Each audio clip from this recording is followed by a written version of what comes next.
আসসালামু আলাইকুম। আমার নাম ওয়াসিফা জাহান হুমায়রা। আজকে আমি আপনাদের সামনে হাজির হয়েছে এক সুন্দর একটা গল্প বলার জন্য। গল্প নাম্বার 2। গল্পের নাম লাল পোকার গল্প। সকালে মিষ্টি রোদ উঠেছে। লাল পোকা মনের আনন্দে হেলে দুলে যাচ্ছে। তাকে খুব খুশি খুশি লাগছে। হঠাৎ পুরো আকাশ ঘন অন্ধকারে ছেয়ে গেল। সাথে সাথে শুরু হলো বৃষ্টি, বড় বড় ফোঁটায়। লাল পোকা ভিজে যাচ্ছে। বৃষ্টি থেকে বাঁচার জন্য সে কি করবে এখন? কোথায় লুকাবে?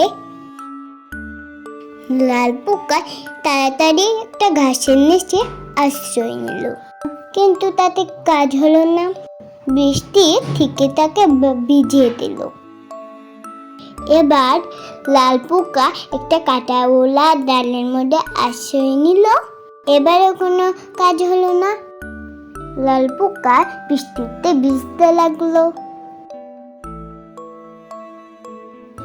একটু ভেবে লাল পোকা গেল একটা চিকন পাতা ডালের নিচে।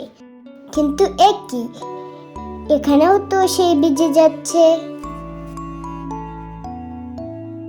শেষে লাল পোকা তাড়াতাড়ি গেল একটা কচু পাতার নিচে। যাক বাবা, এই পাতাটা বেশ বড়, এখানে আর বৃষ্টি পড়বে না। দৌড়ে দৌড়ে ক্লান্ত লাল পোকার চোখে রাজ্যের ঘুম নেমে আসলো। ঘুমে এসে স্বপ্ন দেখলো বন্ধুদের সাথে মজা করে খেলছে। আহ, কি আনন্দ! বৃষ্টি শেষে ঝকঝকে রোদ উঠেছে। লাল পোকা মনের আনন্দে বাড়ি ফিরছে। আর এভাবেই গল্পটা সমাপ্তি ঘটলো। বলো তো ছোট্ট বন্ধুরা, এই গল্প থেকে আমরা কি শিখতে পারলাম? এই গল্প থেকে আমরা শিখতে পারলাম বিপদের ধৈর্য হারানো উচিত নয়। ধৈর্যের সাথে বিপদকে মোকাবিলা করতে হবে।